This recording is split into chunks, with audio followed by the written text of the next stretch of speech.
So Neil asks a good question. Neil says, look, what do you have to say is Bilhah, his father's concubine? We know it's his father's concubine. We know who Bilhah is. Okay, so that's a good. That's a good question. That's a good. You pitched a good question for me. I could deal with this question. Why? Because this emphasizes why he did it. Because she wasn't his father's wife; it was his father's concubine. In other words, you just said she was the wife before too. What I mean to say is that she was second. She wasn't on the level of the sisters. You have the sister Rachel, you have Leah, and then this is a lesser relationship. Second degree. So now he's offended. Why did he do this? Because he does it because it's his father's concubine, not because it was the wife. Now the problem was she wasn't really a concubine; she was a wife, but that's another story. And Pilegesh, that's a very strange word, isn't it? It's a word. It's a comment. It's strange for us because we don't have that form of a relationship. But in the Bible, Pilegesh is a concubine. It's not unusual. Is prostitute and concubine the same word? No. So define concubine. Exactly. Define concubine. Define concubine would be without being with the woman, but without all the formal protections of marriage. So ketubah, the wife is a ketubah, without a ketubah is a concubine. So in other words, polygamy is permitted in the Torah. So a wife would be that the relationship is the responsibilities and the obligations of the relationship are set. The concubine, the concubine, it's not a full marriage, so the concubine doesn't have all those protections that the institution of marriage provides for the woman. Okay, so the rabbis would say ketubah. But there's wife and concubine. Now you've defined what a wife and a concubine have out of common. But what does a concubine and a prostitute have in difference? So they were the concubine was in the home all the time. In other words, it was an ongoing relationship. It wasn't just occasional. Right? One night stand. It was not, right. Concubine you could be with a concubine for decades. Right? But so maidservant was the concubine. Maidservant, right, is in your house, but she doesn't have all the protections of marriage. Just a quick question, Rabbi. Yeah. So polygamy was permitted, right, but it wasn't a mitzvah. Now it wasn't a mitzvah. It wasn't seen as something positive. It only came in. Look at the patriarchs. First of all, whenever there was polygamy, there was trouble in the family. But it only came in as a result of the matriarchs being barren. You look at. Go ahead. So the question I have is, why did it take up until I think the 10th century, Rabbi Gershon, to prohibit it? Why does the Torah say it's okay? I guess in certain circumstances, in certain cultures where the woman did not have that many options or protections, then it's possible that polygamy was not the best option, but better than the alternative. And that prohibition didn't go to Yemen. It didn't go not only to Yemen, it didn't go to any of the Sephardic countries. Correct. So now it wasn't as common. It wasn't common as time progressed, but in Arabic countries where polygamy was practiced, so it wasn't outlawed. But you're not going to hear about polygamy being widespread in the Jewish community, even in Sfarad. You're not going to hear about it. So in the Rambam's letter, I don't want to stray too far, but in the Rambam's letter to the Yemenis, does he mention that? I don't know. I don't remember. He instructed them about certain factors. Yeah, I don't remember. I mean, it was certainly, like I said, you don't have to be a biblical scholar to see that the Bible is not saying that this is the greatest institution, polygamy, right? Look at all the trouble, even if we're about to read the trouble, Joseph being sold as a slave, all the tension, it all comes down to the fact that there was more than one wife. And you take that to Sarah and Hagar, and take it to Ishmael, to Jacob's four wives. But the point here is that it was in response to the matriarch being barren. Okay, let's take this a little Kabbalistically like this. Kabbalistically, what do we mean that? What do we mean that Reuben is not the firstborn? For what? If I ask you, what way is he not the firstborn? So Reuben is called the firstborn right here, Bechor Yisrael. You're not going to find anywhere in the Torah anyone else is the Bechor except firstborn, except for Reuben. So he's called the Bechor. He also gets the right to serve in the temple, which at that point, up to this point, serving in the temple was supposed to be for the Bechor. Later, it becomes the Levites. Right after the sin of the golden calf, it was transferred. Because the firstborn people sinned, we're going to have a special tribe that didn't sin. They're going to serve in the temple, which was not the preferred model. Why not? The preferred model was supposed to be that everybody. The preferred model was supposed to be that every family has a representative in the temple. Right. So if you mention the firstborn model would mean that every family has a Kohen, has a priest in their family. So it's sort of less of a division between the different quote unquote classes of the Jewish people. But that was the preferred model. And even when the Jewish people sinned, so it was supposed to be the Bechor who serves in the temple, Reuven, who's the oldest. So in what area do you see Reuven is not the Bechor? So that is that once Levi is selected, bottom line is, we alluded to it last week, that one of the tribes split into two. In other words, Joseph, the tribe of Joseph splits into two, and there's Manasseh and Ephraim. We'll read about that later. So instead of being one tribe, he becomes two tribes. Who is that? That's just like a Bechor, the firstborn in the Bible, gets a double portion of the inheritance. So here, instead of being one tribe, he becomes two tribes. This was supposed to happen to Reuben. Now it's transferred to Joseph. Who was the firstborn of Rachel? Who was the firstborn of Rachel, but not the firstborn of Jacob's sons. And usually you follow the father for these matters. Okay. So the Kabbalists come in and say, 1 second. We read last week that God tells Jacob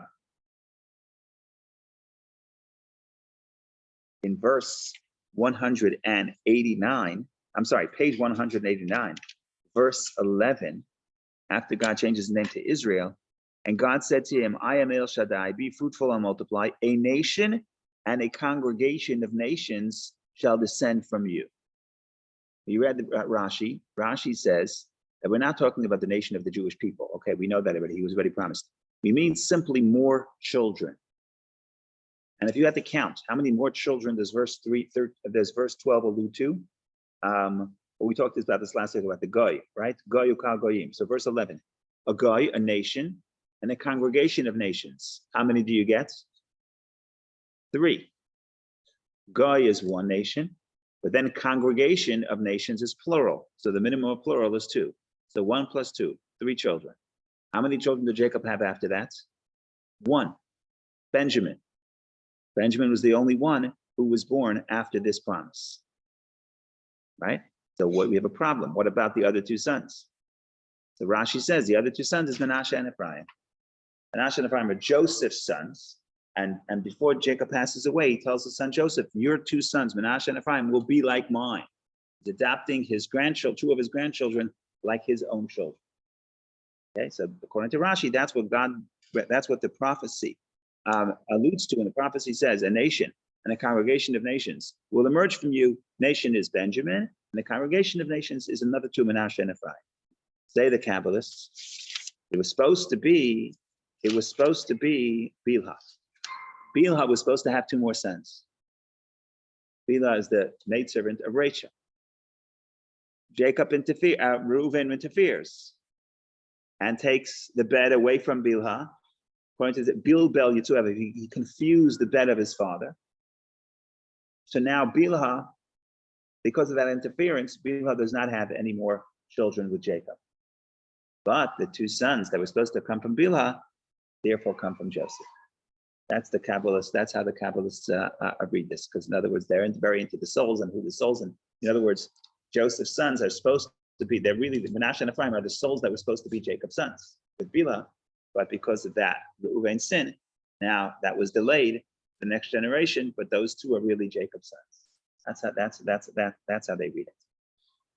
In any case, we dealt with the story. And we come to the reunion, right? We said verse 27. We alluded to that a few minutes ago.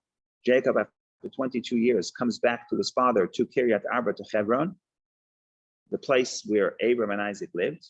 And then verse 28 and 29 is a little bit deceiving, because it sounds like he passed away right here, but if you do the math, he did not pass away right here. He passed away decades later. But in any case, we're going to read verse 27 and 28, verse 28 and 29. Isaac's days were 180 years, and Isaac expired and died, and he was gathered to his people, old and fulfilled of days. His sons Esau and Jacob buried him. Now, Jacob did not die, Isaac did not die at that point. He died decades later, but this story ends. In other words, there's nothing else to add here. In other words, Isaac, the father, is off the scene. There's no other, his part of the plot is over. So the important part is to know that they reunite. Once they reunite, that's the end. That's the end of Isaac's part of the plot. So we put that aside. We get that out of the way. Now we're going to turn our attention to Jacob and his sons. Before we do that, we have a little case of Esau, chapter 36, which is probably the strangest chapter in all of the Torah. We'll get to that later. Not probably, definitely the strangest chapter in all of the Torah. I don't know the strangest, but it's one of the strangest chapters in all of the Torah. But we have to deal with that later. But in a way, the story of almost, I would say, even the story of the patriarchs ends at this point. It's the story of the sons of Jacob. Right after this parsha, next parsha, after chapter 36, it's really the story of Joseph and his brothers.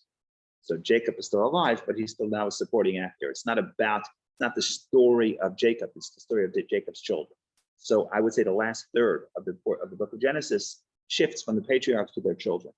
So therefore, Isaac's a great guy. He lived happily ever after, but we just buried him because in the story, he's done his part in the story. Yes. So we learned before, and I have forgotten. Esau comes before Jacob when it says his son. Yes. And remind me again. So this is very interesting. When it comes to the burial of Abraham, so what happens at the funeral? The older one went first Esau and then Jacob. But this is significant, as Neil points out, because if you turn a few portions back to the end, I believe, of Chayei Sarah, the end of Chayei Sarah, when it talks about Abraham passing away, and remember that family also has the tension because there's Ishmael and Isaac. What happens if you look at that funeral? So you want to compare notes from the different funerals. So if you turn to page 123, you read page 123, verse 9. We want to go back one page to read about the passing. Page 121, verse 8. And Abraham expired and died at a good old age, mature and content, and he was gathered to his people. Now, page 123, verse 9. His sons Isaac and Ishmael buried him in the cave of Machpelah in the field of Ephron, son of Zohar the Hittite, facing Mamre. He was buried in the cave of Machpelah. Who buried him? His sons. Who were his sons? Isaac and Ishmael. Now, that was not the order of birth. Ishmael was older. So why does it say Isaac and Ishmael, not Ishmael and Isaac? So there, Rashi says, what does Rashi say? Yeah, Rashi quotes the Medrash and the Talmud and Medrash. Rashi says, this teaches that, quote unquote, Yishmael did teshuvah, Yishmael did repented. What was Yishmael's sin? Yishmael was the son of Hagar, the maidservant, the firstborn, but he thought that he would be the heir of Abraham. He's the true descendant, true heir. That's why he got himself and his mother kicked out of Abraham's home, because they said that we're the true heirs, and Sarah said, no, you're not. You're the son of the maidservant. So therefore, Sarah wanted him out. Sarah wanted him out because he claimed to be the true heir of Abraham. Now here says Rashi that the order, Yishmael puts Isaac first. That consists of the teshuvah, of the repentance of Yishmael, of Yishmael that he recognizes that Isaac is first. And that's what it says that the Seva Tova. Abraham expired and died at a good old age. Seva Tova, good old age. Now, Isaac dies 5 years later. Abraham is 175, Isaac is 180. Doesn't say Seva Tova. Doesn't say good old age. Seva Tova means you reach good old age, but it seems like everything is fine in your life. The rabbis mean what that means is why is he so happy? Because his son did teshuvah. Now his children sort of made peace. Because the tension of who's going to be the true heir of Abraham was resolved because Yishmael recognizes that Isaac is first. Yishmael recognizes that Isaac is first. Right? So that's what we learned on page 121 when we talked about the passing of Abraham. Now the question is, we're going to open to page 193. Talk about the passing of Isaac. And Isaac, what do we do with this verse? Because this verse says, Esau and Jacob buried him. Esau is first.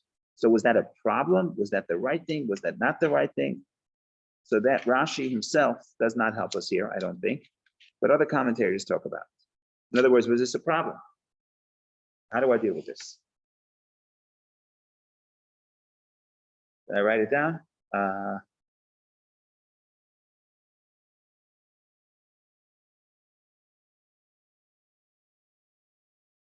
No, I didn't write it down, so I have to go from memory. So if I remember correctly, there are two schools of thought. One school of thought is what I alluded to. Esau did not recognize Isaac's superiority. In other words, Esau says, I'm first. Esau does not recognize Jacob's superiority, and he says, I'm first. And if Yishmael did teshuvah, Esau did not do teshuvah. Mm-hmm. And I remember that somebody says that that's why when it comes to Isaac, it doesn't say he died b'seva tova in good old age. It says Zakein, he's old, usvayamim, fulfilled in days. But it doesn't say that combination, seva tova, good old age. So some people say Abraham, or Rashi, I already told you, Abraham says seva tova means now he's so happy his kids, his son repented. Here it doesn't say that. So that's indication that there was something wrong with Esau. In other words, Esau did not recognize the superiority of Jacob, and that is considered a problem. That's one interpretation. But I read other interpretations, and other interpretations and say, no, this is exactly the way it should have been. Why? Because who is older? Esau. Esau is the son of Rebekah, just like Jacob is. It's very different than Yishmael and Isaac. Because with Yishmael and Isaac, Yishmael is not the son of the matriarch. He's not the son of Sarah. He's the son of the maidservant of Hagar. So there, that's indeed a problem. That's indeed an issue that the son of the maidservant should recognize the superiority of Isaac. But here, yes, maybe Jacob is more spiritual. Maybe Jacob becomes the patriarch of the Jewish people, and Esau does not. But at the end of the day, Esau is the son of Isaac. And Esau has a responsibility to honor his father. And we know he was outstanding in his honoring of his father. So Esau's first. So it's all beautiful. What's the problem? There's no problem. So whether you want it to be a problem, it depends on which perspective you want to follow. So some people say it's no problem. Everything's good. This is exactly the way it should be. But we don't believe that Esau is Jewish. No. Well, the Talmud says he has the classification of Yisrael Mumar, of a Jew who stepped away from the tradition. Very different than Yishmael.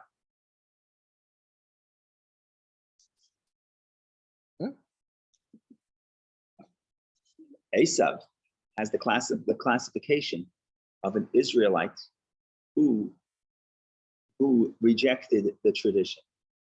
Not exactly the same, because his children are Jewish, but he himself, his relationship with the heritage of his parents, he is a child of both Isaac and Rebekah, and therefore he has that within his spiritual heritage. The fact that he didn't choose to live it and perpetuate it and continue it to his children, in some sense, we would classify him as a Jew who's not practicing. Not exactly the same, because, like I said, with a Jew, after the giving of the Torah, if you're Jewish, even if you don't want to pass it on to your children, it is passed on to your children, right? So that's the distinction. But Esau himself, the way you would think about Esau, as opposed to Yishmael, is that Yishmael is the son of the the maidservant. So he's not considered on the same level of Isaac, a son of Abraham, in that same way. Because again, it's all about going back to the concubine questions about what is the marriage, what's the level of marriage, is it a proper marriage, etc. But here with Esau is legitimate. In other words, is a full-fledged son. But he didn't live up to it, at least according to the sages, right? The sages always portray Esau less than ideal. Okay, so he's a Yisrael, Mumar. He was a Yisrael who stepped away from his father's teachings. Okay, fine. But he himself still has that bond. So if he had been born after the giving of the Torah, then all of his descendants would be Jewish, right? Right. Okay. This takes us into chapter 36, which is a very, very strange And maybe section. that explains why chapter 36 exists. Yeah, so we'll talk about that. Chapter 36 starts at page 1, verse 1, page 192.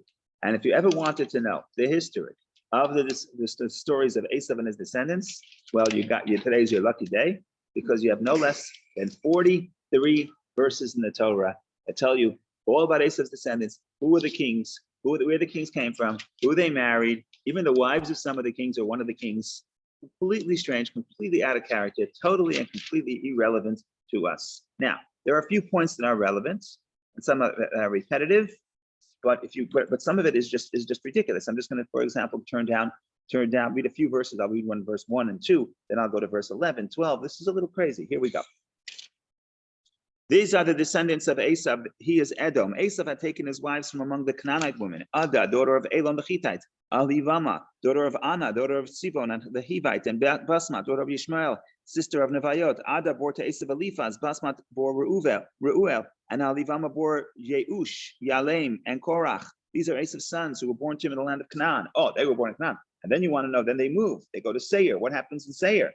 Okay, so, there they have other children. Okay. Here, look at 11. The sons of it. So here you have verse 9. And these are the descendants of Esau, ancestor of Edom on Mount Seir. Right? Some of the children are born in Canaan, other children born in Seir. These are the names of Esau's sons: Eliphaz, son of Ada, Esau's wife; Reuel, son of Batmat, Eliphaz's wife. The sons of Eliphaz were Teman, Omer, Zepho. We go on and on and on and on and on. And then you talk about if you had to know the people who was living, who were the natives, who were the natives of Seir. Verse 20.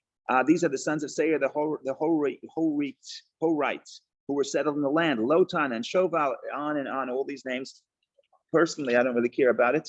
Verse 31, page 197. These are the kings who reigned in the land of Edom before a king reigned over the children of Israel. Bela, son of Beor, reigned in Edom, and the name of his city was Dinhava. Bela died, and Yebab, I can't do these English names. Yebab, son of Zerach, from Batsra, reigned after him. And Jacob died. This is ridiculous. We continue and we talk about, this is a funny one. Here we go. 39. Baal Hanan, son of Achbor, died, and Hadar reigned after him. The name of his city was Pa'u, and his wife's name was Meitavel, daughter of Matra, daughter of Mizahab. So we have this guy's king's wife's great-grandfather's names. Like, who needs this? And it continues all the way to verse 43. 43, the chief of Magdiel, the chief of Iram. These are the chiefs of Edom by the settlements in their land of their possession. He is Esau, father of Edom. 43 verses giving us the details of Esau's descendants. And then in chapter 37, we get to the real drama, which is sons of Jacob, Joseph's dreams, Joseph being sold to Egypt, etc., the good parts. But I guarantee you no rabbi ever gave a sermon on chapter 36. I mean, what are you going to do with this? Unfortunately for us, we read it slowly, so we have to talk about 36. Go ahead. I find interesting about the name Yeah. is that Omar, I don't know much about Omar, but it became a very prominent person. Interesting. I mean, there are many Muslims like Omar. I've never seen any of these other names. Yeah, what verse are you looking at? I'm looking at 36. I was just like, I would like to know, and I will research it on my own. Yeah. So what's interesting is that Esau has some relation. We don't think of Esau as Arabic or as Arabic, but the reality is that at least one of his wives, one of the wives he married was Basmat, the daughter of Yishmael. So there is a branch of his family that are the descendants of Yishmael, at least according to what the Torah says here. If you're really interested about the chart on page 197, you have a family history. Yeah. You want to invite them to Thanksgiving, and you have to see them. Here you know who's who, and it's very important to know Hemdan, Eshban, Ithran, Cheran. Who are these people? Bilha. I don't even know who these people are. I can't read the names in English. I apologize. So what is the point of? What is the point of all of this? Just to say that He had a lot of kids. So who cares? Just say he had a lot of people. In the book of Genesis, we say, and he gave birth to sons and daughters. And you move on to the next guy, right? Why do I need 43 verses? Okay, we have laws in the Torah that we learn from one extra letter. Okay, one extra letter. We're so careful about every word in the Torah. And here we have 43 verses that go on and on and on. And like you say, who cares? We also see a Amalek. Oh, so Which is kind of cool. yeah, so they're gonna have some details that are important, but we also want to know what the big picture. So let's start. Let's. There's different ways to read this. Let's start. If it's in the Torah, we Yeah. have to assume That it's important.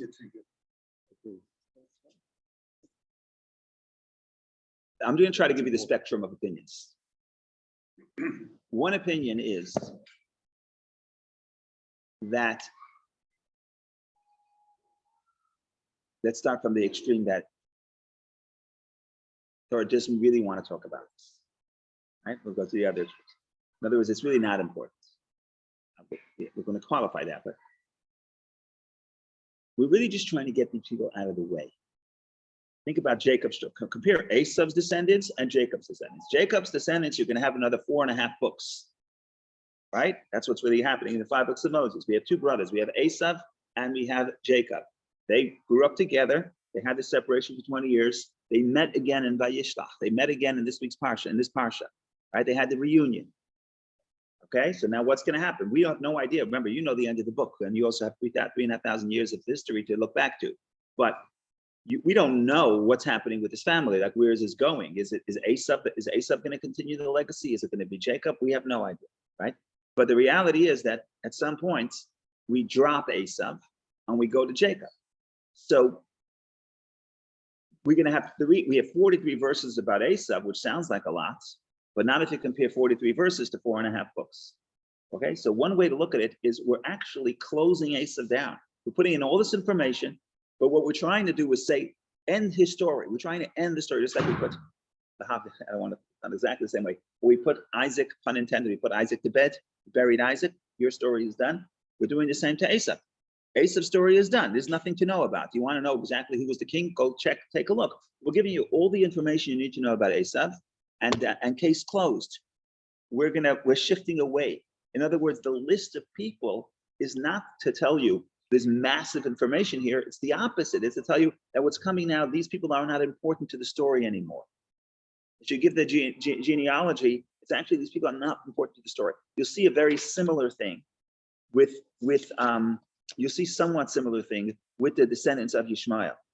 Because Yishmael, the same thing happens. They bury, right? Yishmael, we read the burial of Abraham. We said Yishmael and Isaac and Yishmael buried. There, on page 123, you don't have to turn back. Be'elah told it Yishmael. These are the descendants of Yishmael. There, it's not such a big question because instead of 43 verses, they only have 5 verses. But that's what it does. It lists all the children of Yishmael, and it concludes, these were the years of Yishmael's life. They dwelt from Havilah to Shur, which is near Egypt, towards Assyria. Over all his brothers he dwelt. In one paragraph, I give you the whole history of Yishmael. What is this telling you? These guys are not the story. It's not about these people, right? They're important. They're Abraham's grandchildren. We're going to talk about them, but we're done. We're closing down their story. We're shifting to not that part of the family, not Yishmael, but Isaac and his 2 sons. And similarly, that's what we're doing over here. We're saying, let's close off Esau. We'll give you 43 verses, anything you ever wanted to know about anyone in his family, but it's very brief relative to Jacob. Jacob's stories are now going to unfold for 4.5 books, and then the further books of the Bible. So then, putting it this way, we're not giving them a lot of real estate. We're giving them a lot of real estate, but not in comparison to Jacob's story. So that's one way to look. but other people say it's still too much. Every word in the Torah, 43 verses. So then there's two approaches. One approach is to look, do what Steve is doing and say, well, there's certain information that you get here that is important. One of them is Amalek, because Amalek is going to pop up later in the story. So to understand our relationship with Amalek, you have to read these verses. So then there are certain details of these 43 verses that are important, and that's why we have all 43. So the approach is that it's significant because of certain details that are redeeming, and the most important one is like you mentioned, Amalek, which we'll deal with that in a minute. Another approach is, I think, what Neil alluded to. These are the descendants of Esau. Esau is a descendant of Isaac. Isaac blessed Esau. He said, you're going to become powerful and you're going to live by your sword. And we have these 43 verses to tell you that Isaac's blessings to Esau have been fulfilled. And in that way, it's important. And that's why it's significant, because we need to know how they had 8 kings. The Jewish people were still in Egypt. The Jewish people were still fighting with each other. The brothers were selling each other. Who knows? They were moving to Egypt. They were still enslaved. And Esau is flourishing. Esau has 8 kings before there was a king for the Jewish people. So in other words, they're very successful. So why do I have to know that Esau is successful? Because that's exactly, the commentaries say that's what his father told him. That's a blessing, divine blessing from his father to him. So in that sense, it is significant. Yeah, the story. They're not going to advance the plot of the legacy of Abraham. They're not the Jewish people, but they are a part of the family. And like you say, came up that he's the son. He's not a son of a concubine. He's the son of Rebecca. He has a blessing from his father. The blessing has been fulfilled. That is the basic spectrum of how you look at chapter 36. There's a lot to add about all of these. We're running against the time, so I'm not going to talk about, we still have 5 minutes. So I'm going to talk a little bit about, we're going to start with Steve's approach, and then we're going to sort of branch out to the other approaches. Okay, what do we know about the children of Esau? When the Jewish people later come out of Egypt, and they want to come up from the Sinai, and they want to go into Israel. And the best way to do it is to go, you don't have to be a genius in geography. You could know just as much as I know, and you'll know the best way to go is south to north. Go up to right into Eilat, right up into Israel. Problem is that at the southern south of Israel is the kingdom of Edom. Edom is Esau. That was Mount Seir. Esau is south of Israel. I said Eilat, but Eilat is not really part of Israel, not a part of biblical Israel. Biblical Israel starts a little south of Beersheba. So the modern map of Israel, so if you have the cone on the bottom, a lot of that cone is not really biblical Israel. So that's some of that is the kingdom of Seir in what is today is southern Israel, and also a little bit into Jordan. So you can't really go up there. The Jewish people want to go up, and they have a mighty army. And Edom says, so Moses in Deuteronomy sends a message to the king of Edom. He says, let us pass. You want to pass, we'll pay for the food, we'll pay for the water, we'll support your economy. We're not going to go off the roads. We're not going to make up too much of trouble. Let us pass. Edom says, no, can't pass. So then God tells Moshe, you can't provoke war. You cannot go through their land without permission. You'll have to detour. Why? Because that is the land, Yerusha Esau. That's an inheritance to Esau. That belongs to Esau. Esau is a descendant of Isaac and Abraham. This is his land. The Jewish people have no business, cannot violate his territorial integrity, because this is promised him and given to him by God. And that's why we had to take a detour. And that detour cost us, because the more detours, the more complaints.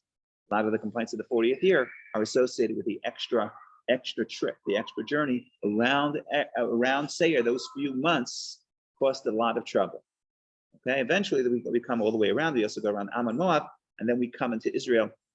We go up. We made a detour, and we come into Israel from east to west. Right, we cross the lands of Sichon and Og, then cross the Jordan.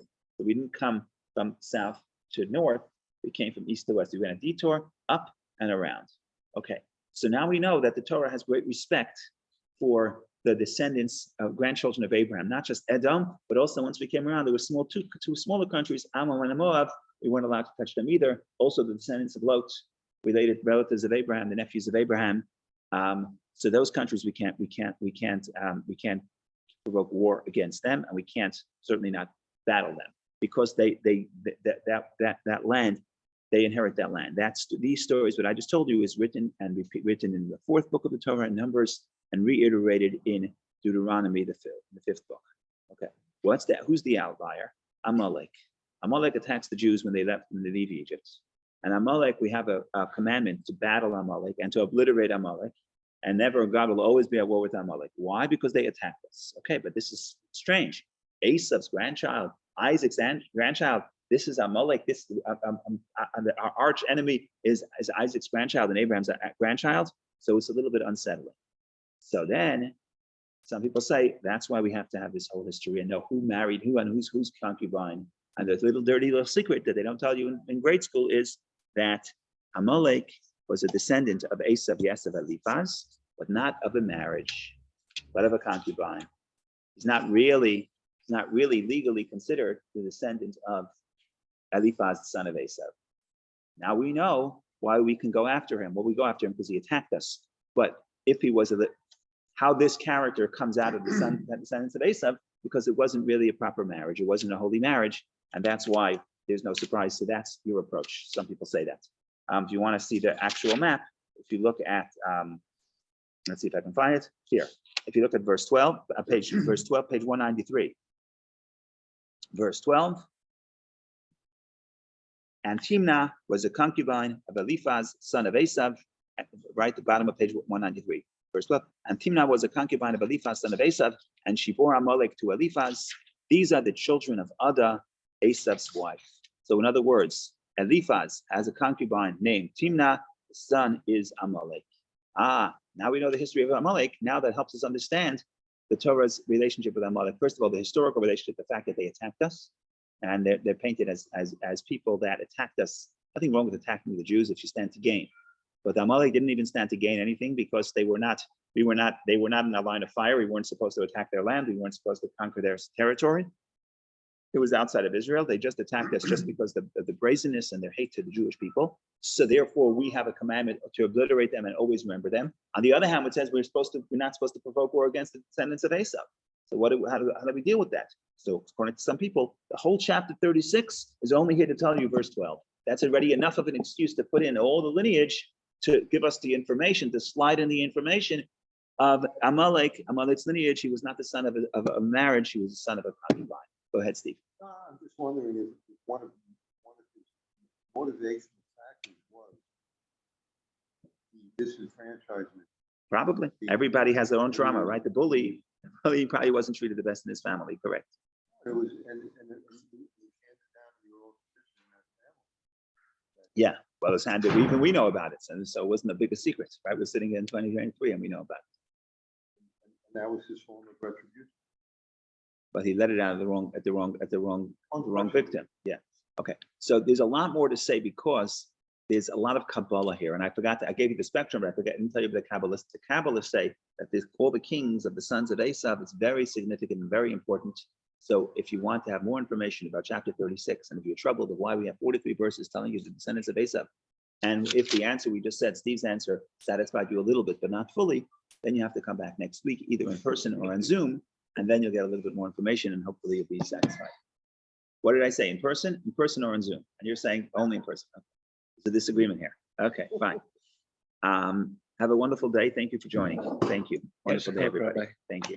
Thanks a lot. Thank you. For you guys for taking the time to put on your, get out of pajamas, put on your shoes, get out of the house.